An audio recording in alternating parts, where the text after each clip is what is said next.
Wallahi ban taɓa kai. Yaushe kuka shigo nan? Mun dade mu nan muke. Kun dade a nan? Muna nan ne mu. To me ya kai ku can ya ja ba ku mota? Nan da wata uku, ka ce nan da wata uku. Aiki ne muke yi da shi. Wani yin aiki? Patrol. Daga nan ku je can ku patrol? Kwara State?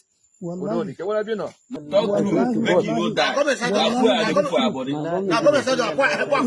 Ilori government na give us this motor. To the weapon you go give now. Some of them are them now.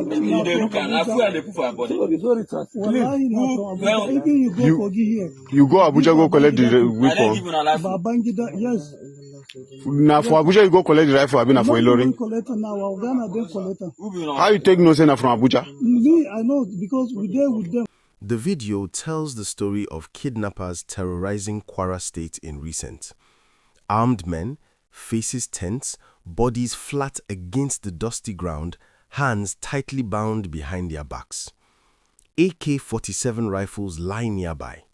A patrol vehicle is parked a few meters away. And then comes the claim that has shaken Kwara State and traveled far beyond its borders. Ilorin government na him give us this motto and the weapons. This is not a rumor whispered in the dark. It is an allegation spoken on camera by suspected bandits arrested by Nigerian Army troops in Ifelodun local government area of Kwara State. The men were intercepted during a military operation on Friday, found patrolling with assault rifles in what appeared to be a local security patrol. But what followed was an interrogation that has opened up disturbing questions about insecurity, accountability, and trust in Nigeria's security architecture. What exactly happened? According to reports, Nigerian soldiers operating in Ifelodun LGA stopped a patrol vehicle moving through the area. At first glance, it looked like a routine local security patrol, but something felt off. The men inside were armed, not with Dane guns or local weapons, but with AK-47 rifles. Troops moved in quickly.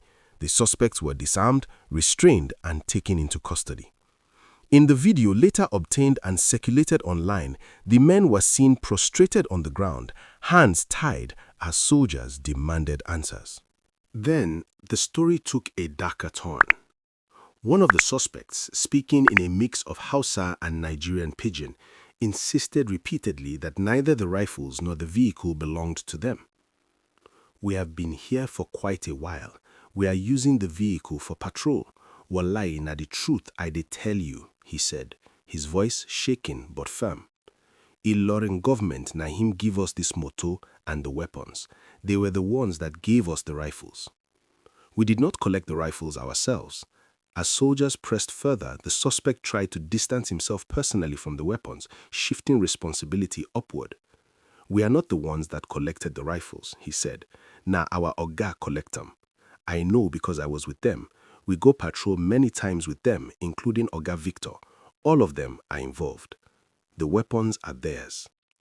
He swore repeatedly by God that the arms were not privately owned. Around him, other detainees, hands bound, faces lowered, murmured prayers and religious phrases, their voices blending with the tension in the air. Imagine that moment. A dusty roadside in Ifelodun. Soldiers alert, weapons ready. Suspects insisting they are not ordinary criminals but part of a larger, sanctioned structure. Fear, confusion, and disbelief hanging heavy in the atmosphere. And this raises a critical question for you watching right now. If these claims are true, how deep does this go? And if they are false, why would suspects make such a specific allegation on camera? Share your thoughts in the comments. Silence from authorities for now. As of the time this report was filed, the Kwara State government has not issued any official response to the allegations. The Chief Press Secretary to Governor Abdulrahman Abdulrazak Rafiu Ajakai did not reply to requests for comment.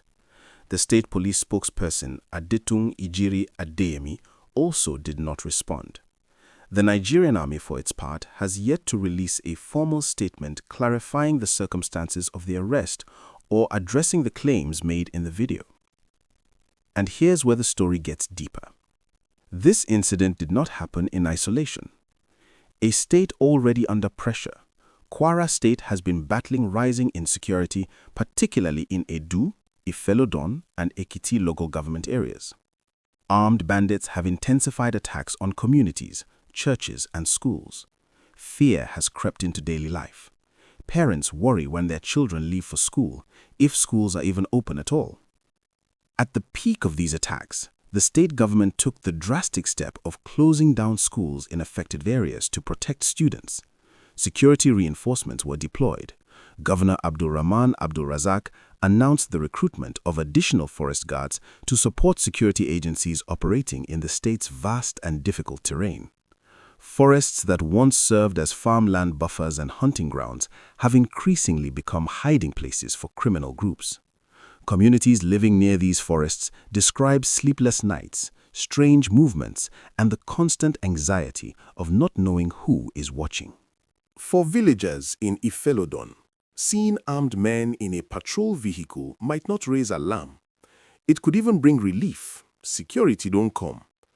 But what if the uniforms, the vehicle, the patrols were all a disguise? What if the people meant to protect were actually those being terrorized?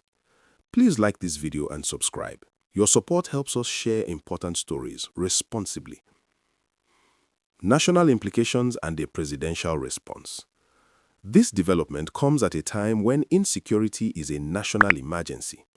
President Bola Ahmed Tinubu recently declared a nationwide security emergency, ordering fresh recruitment into the armed forces to strengthen ongoing operations across the country. Billions of naira are budgeted annually for defense and internal security. Nigerians are constantly told that new strategies are being implemented, new equipment procured, and new personnel trained. Yet attacks persist. And when allegations like this surface suggesting possible internal compromise, public confidence takes another hit. Former Labour Party presidential candidate Peter Obi weighed in on the controversy with a strongly worded statement. He described the video as deeply disturbing and called for an immediate, transparent and independent investigation into the allegations that government officials supplied arms and logistics to suspected terrorists. According to Obi, Nigeria has spent trillions of naira and billions of dollars on security over the years, yet insecurity has only expanded and grown more brazen. He invoked the words of late military ruler General Sani Abacha, who once said, "Any insurgency that lasts more than 24 hours, the government is involved." Obi also referenced former President Olusegun Obasanjo, who questioned why Nigeria, with all its technological capabilities, drones, tracking systems, intelligence tools, still negotiates with terrorists instead of decisively neutralizing them. These are heavy statements, and they force us to ask another hard question. Is Nigeria's security problem really about capacity or about will and accountability? On the ground, fear, rumors, and unanswered questions. In communities across Ifelodun, the video has spread rapidly via WhatsApp and social media. Residents speak in hushed tones. Some express anger, others disbelief. A few say the claims only confirm what people have long suspected but never had proof of. Security sources say the suspects remain in custody as investigations continue. Whether the allegations will be independently verified remains to be seen, but the damage, at least in public trust, has already been done. This case highlights a painful reality. Insecurity is not just about armed criminals in the forest, it is also about trust. Trust in A few weeks ago, armed criminals invaded Shagbe, Babasongo, and Babanla communities in Ifelodun local government area, leaving behind death and abductions. Communities are left vulnerable and confused. When nearby villages including Akpata Oloshun, Budoidowu, and Gomu Ileri are also attacked. Some vigilante members sustained injuries as the criminals raided the market, carting away food items. Findings must be made public. Anyone found complicit, with the deployment of security operatives, life slowly returns to the villages, especially Babanla, though residents remain cautious. Report suspicious movements. verify before The trusting Kwara armed State governor patrols, visits the cooperate community with to legitimate assess the security situation. agencies.